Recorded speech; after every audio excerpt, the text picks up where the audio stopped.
Bienvenidos a Zona Contexto, les saluda Pablo Barragán. Hoy tenemos la oportunidad de conversar con una de las máximas figuras de la industria vitivinícola, no solo en Baja California, sino a nivel nacional. Muy joven salió de su natal Italia para buscar nuevas oportunidades en nuestro estado, donde tuvo la oportunidad de aportar e innovar al grado de ser uno de los principales impulsores del desarrollo de la industria. Después de casi 50 años de trabajar para una de las empresas más importantes en la producción de vino, decide emprender su carrera por separado y sigue marcando la pauta de la actividad vitivinícola. Está con nosotros en Zona Contexto el enólogo Camilo Magoni. Comenzamos.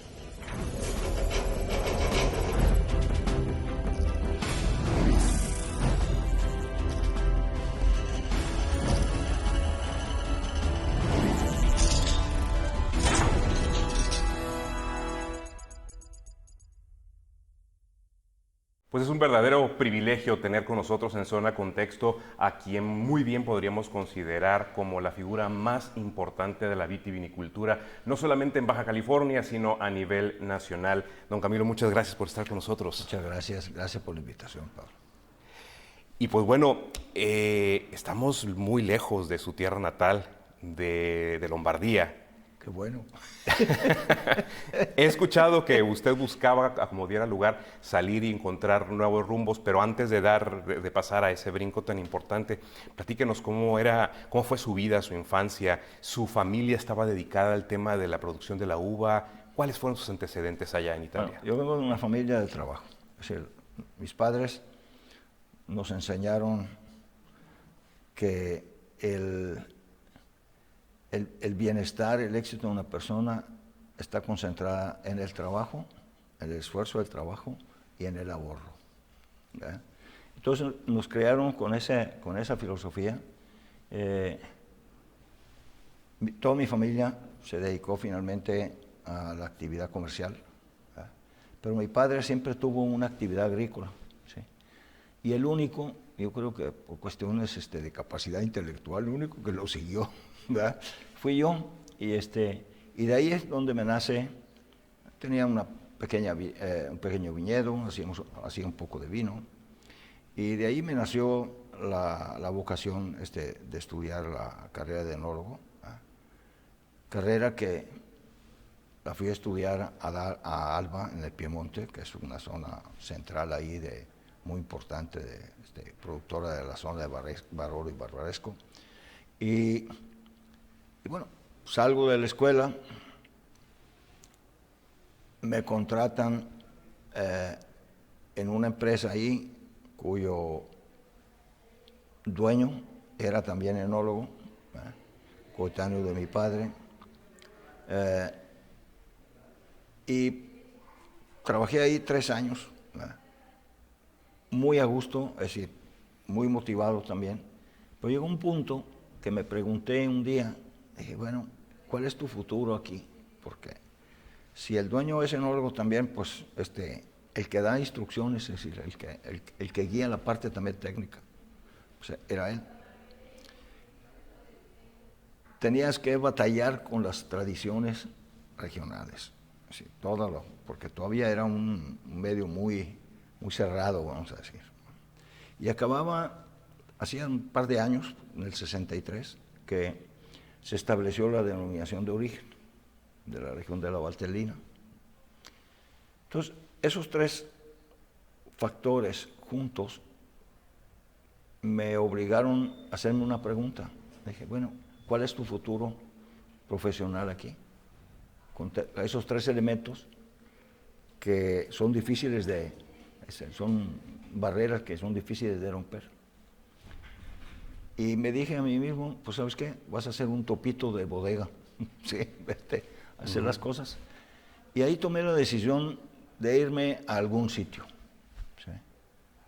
Y empecé a escribir a las embajadas, pidiendo información, escribí como a 30 embajadas. La Embajada de México me contestó, me mandó unas direcciones ahí de unas bodegas, ¿verdad? Varias de ellas ya no existen, inclusive, ¿verdad? Y dentro de ellas, pues, estaban Bodegas Cheto, ¿verdad? Tuve oportunidad de conocer ese verano a don Ángelo, al fundador, ¿verdad? y en media hora acordamos de que viniera yo, me contrató, digamos, y aquí estoy. Fue muy aventurado, sobre todo en esa época, porque probablemente ahorita a algún enólogo, algún profesional en cualquier parte del mundo se le ofrece México, se le ofrece Baja California, ya hay un antecedente. Ya se sabe que México produce vinos, ya se sabe que Baja California es el principal productor de vinos a nivel nacional, que nuestro país ha sido competitivo en ese sentido. Claro. Pero en 1965 no era así. No. Fue realmente una aventura, y por eso me atrevería a preguntarle, si usted estuvo explorando otras posibilidades alrededor del mundo, ¿qué lo hizo decidirse por México y específicamente Baja California? En el Inter estaba yo, tenía un coetáneo mío, que era ingeniero civil, y acababa de emigrar a Australia. Entonces me había dicho, oye, ¿por qué no vienes aquí? Aquí hay una actividad, etc. Y había empezado a hacer los trámites, a buscar. Pero la primera opción real que tuve fue el ofrecimiento del señor Cheto de venirme por un sueldo. Y dije, la primera oportunidad me voy. O sea, y la verdad que las circunstancias pues fueron dándose, y si yo tuviese que volver a diseñar mi vida profesional y tuviese la oportunidad, la vuelvo a diseñar igual, tal y cual como yo la viví. Importante. Y por supuesto el llegar a Tijuana, el haber podido formar la familia aquí en Tijuana y convivir con la sociedad tijuanense, yo creo que es otra bendición que hemos tenido. De hecho, eso también es una parte muy importante. Por un lado, quisiera preguntarle qué es lo que se encuentra usted cuando llega aquí, y sobre todo, pues volteando, porque a veces uno acá a la distancia tiene esta idea ensoñadora de los viñedos en Italia, de esas imágenes que a veces nos llegan de las películas. Sí, sí. Y llegar aquí, digo, también tenemos lo nuestro en el Valle de Guadalupe, pero no en ese tiempo, no en 1965. Eso por un lado. No fue difícil la adaptación aquí, y por otro lado, pues ¿cómo se da esto que usted se encuentra con...? Fue una de las razones de emigrar, porque allá estaba todo hecho o casi todo hecho. Claro. Y aquí me encontré donde había casi todo por hacer. ¿Sí? Qué bonita visión. Y fue totalmente circunstancial. ¿Verdad? Entonces, cuando comparan unas cosas, dices, ¿sabes qué? Si volvieras a replantearte, pudieras regresar y replantearte, haría lo mismo. Y ahora, usted lo acaba de mencionar, usted llega a Tijuana soltero, y aquí conoce a su esposa, aquí forma su familia. ¿Cómo se dio eso? Pues también circunstancial, ¿no? Como todas las cosas, nos conocimos, y a los 4 años de estar aquí, pues tomé la decisión de sentar cabeza, digamos, ¿no? Y ya de entrar en otra etapa de la vida, ¿verdad?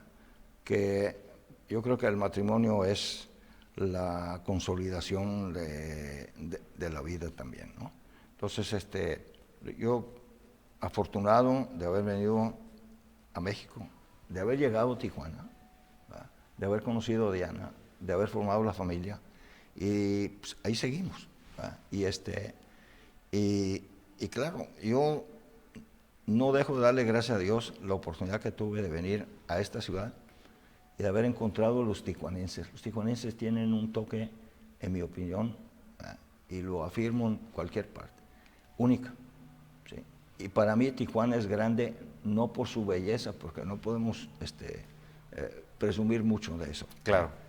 Pero la belleza de su gente, yo creo que la podemos presumir, y por mucho, y por arriba de muchos. Ahora, y bueno, pues esa parte, la verdad, se le agradezco como tijuanense. Usted llega a trabajar directamente a la zona vinícola de Baja California, al Valle de Guadalupe. Lo decía hace un momento, no se parecía absolutamente nada a lo que es el día de hoy. No. ¿Qué se encuentra usted en Valle de Guadalupe? ¿Qué había que empezar a hacer? ¿Cuáles eran los retos? Bueno, era una zona totalmente rural, ¿sí? Con unos viñedos muy tradicionales, casi ancestrales, podríamos decir, ¿no? Y al poco tiempo se empezaron a mover ciertas cosas que generaron las circunstancias del inicio del desarrollo de lo que es ahora el valle. A mí me tocó participar en esa etapa, con la presencia de dos empresas y dos personajes que para mí han sido el motor y la base de lo que ahora tenemos en Baja California, que fue don Luis Cheto por el lado de Cheto, por supuesto, y don Antonio Oriza por el lado de Domecq. Cuando se suman esas dos personas, esas dos visiones, porque fueron dos hombres visionarios y sumamente ejecutivos, ¿verdad? Y se suman esas dos capacidades, ¿verdad? Y se detona el valle, ¿verdad? Se construye lo que fue la bodega de Domecq, que este año, por cierto, cumple 50 años, ¿verdad?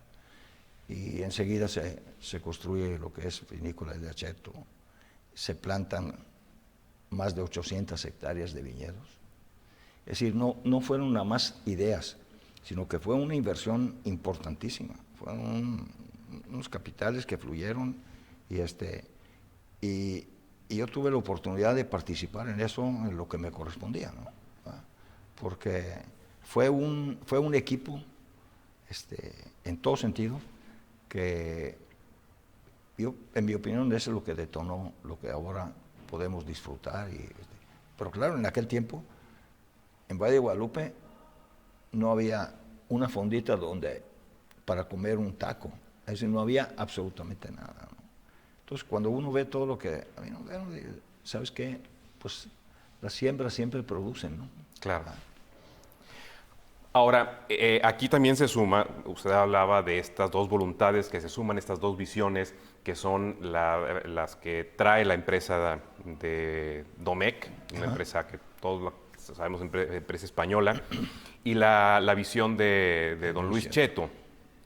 Pero pues también aquí se sumó una visión muy importante, que fue la suya, porque también gracias a usted es que llegaron variedades de uva que probablemente no se producían.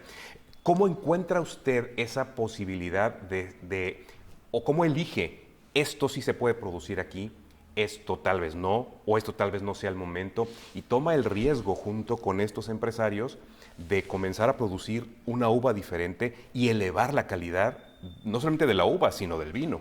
Bueno, pues yo creo que a final de cuentas es responsabilidad profesional, ¿no? Es decir,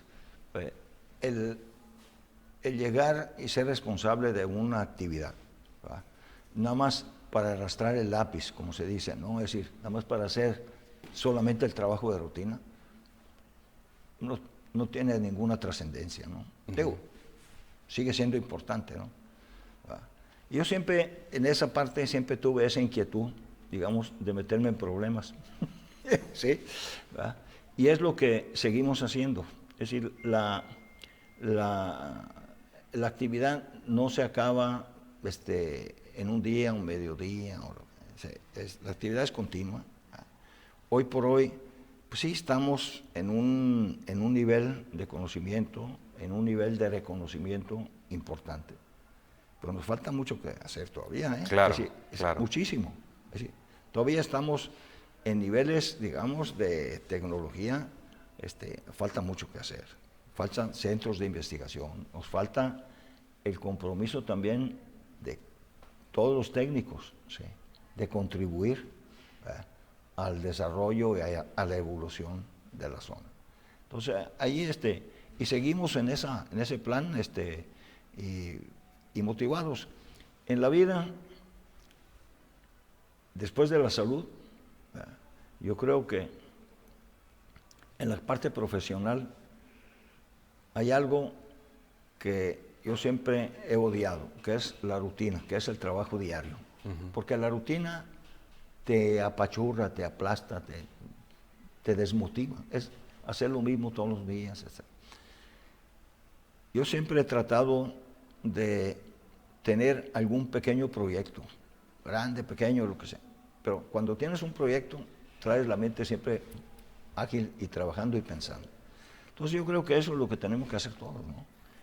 Y entre más tengamos personas comprometidas con el desarrollo de la región, más rápido la región se va a posicionar con más fuerza en los mercados y en la imagen y todo lo que necesitamos, ¿no? Haciendo un poco de historia, ¿usted recuerda cuál era el tipo de uva predominante que se producía aquí en Baja California y cuáles fueron las primeras variedades que trajo usted y con las que tomó el riesgo? Sí. Mire, cuando yo llegué, había, se puede decir, 5 o 6 variedades que se cultivaban, que eran principalmente la Misión, había un poco de Zinfandel, un poquito de Cariñán, sobre todo en la zona del Porvenir, una uva tintorera, que en España, por cierto, se llama, también tiene el sinónimo de garnacha tintorera, que es la Alicante Bouschet. Unas plantas de Tocay, que es una uva de doble actitud, que es también de mesa, que es rosada. Y en blanca había la Palomino, que es de ahí andaluz, de la zona de Jerez, ¿verdad? Y un poco de moscatel. Básicamente se hacían los vinos con esas variedades. Entonces empezamos a introducir. Dimitri Chelychev, que fue enólogo de Santo Tomás, se trajo la Tempranillo, que se conocía en California como Valdepeñas, era el sinónimo que tenían, que era sobre todo porque era muy buena productora, que en aquellos años el mercado estaba enfocado más que nada al volumen, es decir, poco se hablaba de las calidades como se habla hoy, ¿verdad? El mercado de aquel tiempo era por un 70% de vino blanco. Entonces, toda esa evolución, después empezamos a meter, a plantar algo de Cabernet, de Merlot, a mí me tocó traer la Petit Syrah, me tocó hacer la selección en campo del Nebbiolo de aquí de Baja California, ¿verdad? Y hacer los primeros vinos y empezar a dar a conocer ese vino que se ha convertido en uno de los, yo creo que de los vinos más consolidados y más reconocidos en el país, ¿verdad? Y hemos seguido, y sigo, ¿sí? Porque yo en mi pequeño mundo, en mis pequeños viñedos, estoy cultivando 120 variedades ahorita. Ni más ni menos. Sí, y hacemos microvinificaciones, es decir, hacemos pequeños experimentos al nivel y a la capacidad nuestra, ¿sí? Se podría hacer muchísimo más y se debe de hacer muchísimo más. Y esperemos que algunos se sumen en los proyectos para darle ese seguimiento. Y ese salto que usted acaba de mencionar, me gustaría que abundáramos un poquito en eso, pero antes, cuando usted todavía forma parte de este esfuerzo que hace, pues ya eventualmente también ya Cheto por su cuenta, ya independientemente de Domecq, ¿usted recuerda cuándo fue y de qué forma el momento en el que ya se comenzó a hablar de lo que se estaba produciendo en Baja California, ya comenzó a trascender, comenzó a buscarse y comienza esta carrera en la que todavía nos encontramos ahorita? ¿Usted recuerda en qué momento fue y cómo? Tuvimos la oportunidad aquí en la región de tener unas visitas de los personajes más prominentes de la tecnología vitivinícola de aquel entonces. ¿Estamos hablando de qué década? De la década de los 70s y parte de los 80s. Y me refiero, los que conocen un poco, que me escuchan, que si conocen un poco, digamos, de la parte tecnológica, técnica del medio, deben de haber escuchado los nombres de Émile Peynaud, que fue director de la Escuela de Bordeaux y vino repetidas veces aquí. Yo puedo ufanarme de que me considero su amigo. de Pascal Rivero Gallón, autor de tratados únicos de enología, de William Gartel, un profesor de viticultura de Alemania, de Geisenheim, de Luis Hidalgo, del profesor Luis Hidalgo, de la Escuela de Viticultura de Madrid, de Alejandro Hernández, personaje de la vitivinicultura latinoamericana, chileno, etcétera. Es decir, todos esos personajes que vinieron y se sumaron a los esfuerzos nuestros y aportaron también mucho de sus conocimientos. Y nosotros aportamos también el conocimiento de nuestra región, de la problemática de nuestra región, y todo eso sumó, digamos,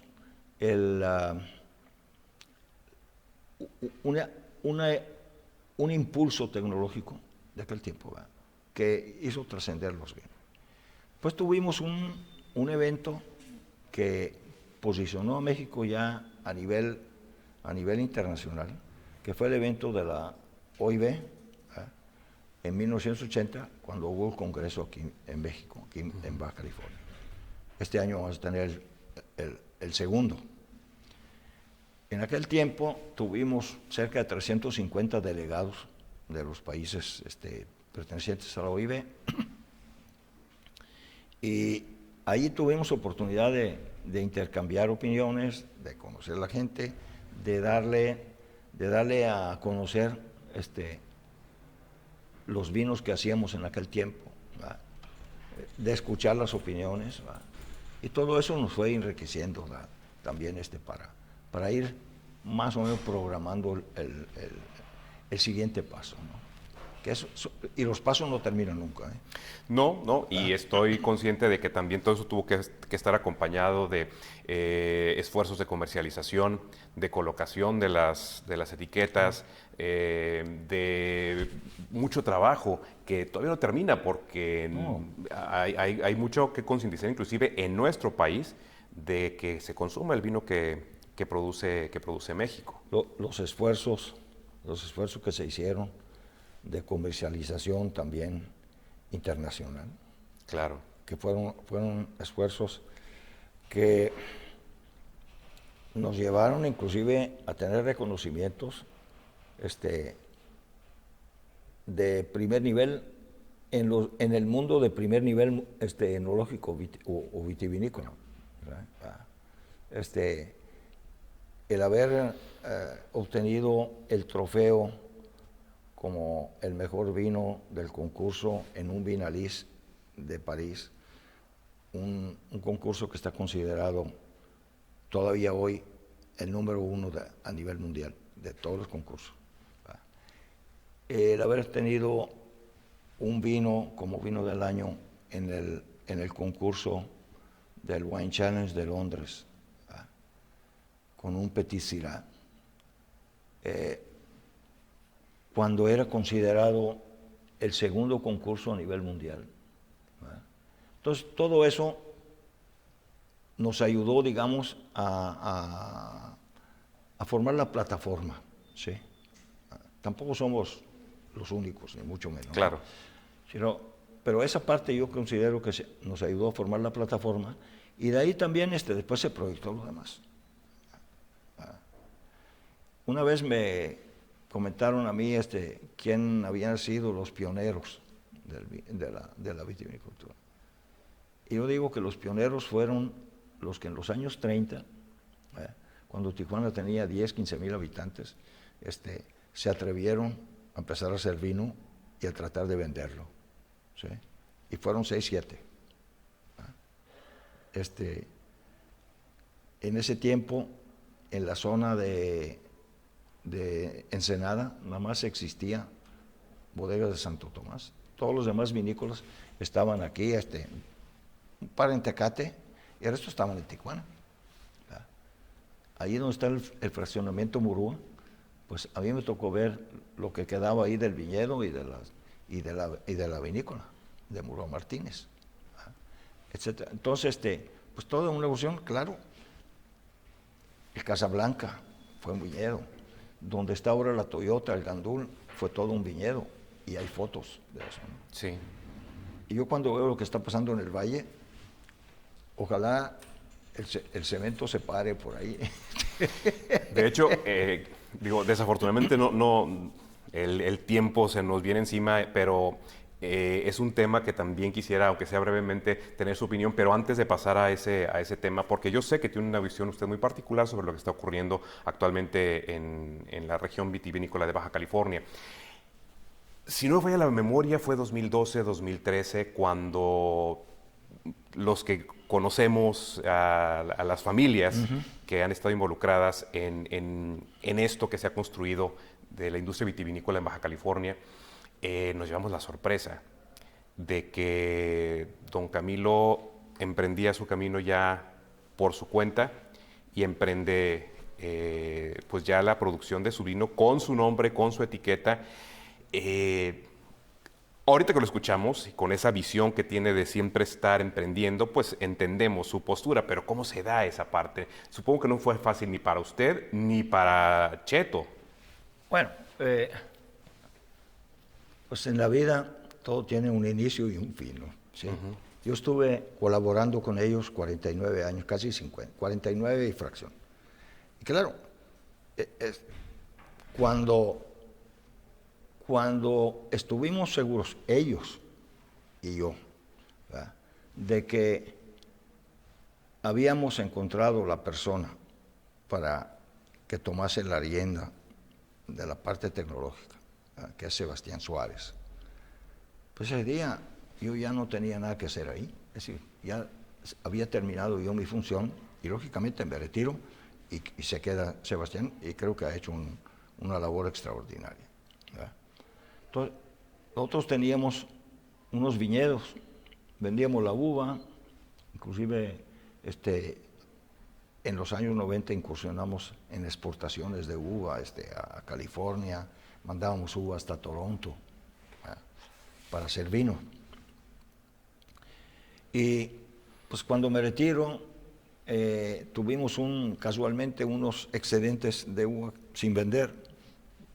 Dije, bueno, pues ¿qué hago? O la tiro o hago. Y ahí pues nace el proyectito, ¿verdad? Y pues ahí vamos y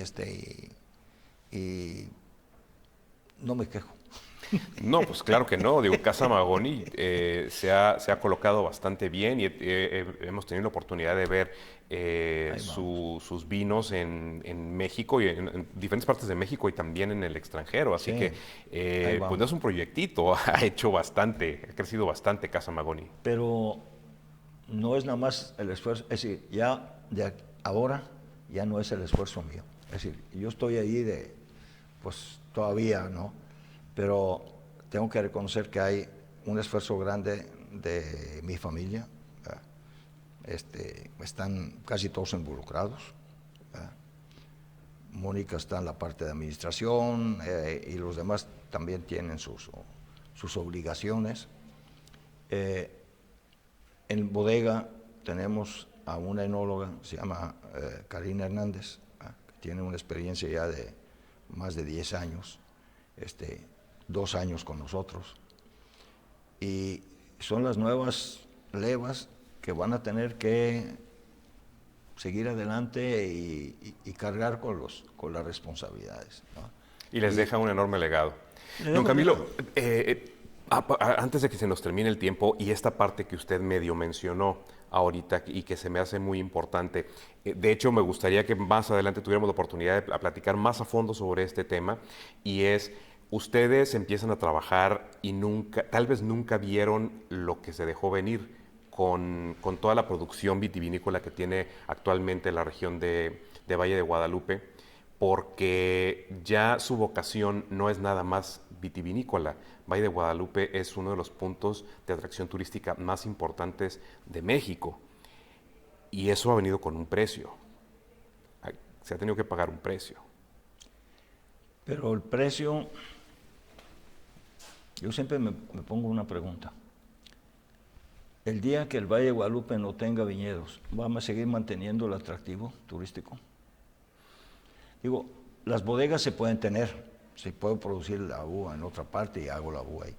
Pero el concepto, yo creo que ese es parte del esfuerzo que tenemos que hacer todos, los que realmente queremos la industria, sí, y además somos pocos, sí, que hemos vivido y vivimos de lo que produce la industria vitivinícola. Sí. En lo personal, nosotros no tenemos ninguna actividad externa más que la vitivinícola. Sí. Entonces, nuestro bienestar, si queremos llamarlo así, pues depende de eso. ¿Sí? Y cuando dependes de algo, pues sí le metes todo el esfuerzo. Entonces, yo espero que lo que queda, digamos, de la zona del valle, lo logremos conservar y logremos volver a restablecer muchas áreas con viñedos que son los que le van a dar el plus siempre al Valle de Guadalupe. Y si no, va a pasar lo que pasó aquí en el Gandul y en el Casablanca y en el Nurua. Yo espero que no. Yo creo que los bajacalifornianos esperamos que no. El problema a veces es que no nos damos cuenta de lo que podría llegar a ocurrir en el momento en el que se comience a invadir la tierra que ha sido dedicada a la producción de uva por sitios que respondan a las necesidades netamente turísticas. Sí, sí. Y ahí está precisamente la parte controversial. Sí.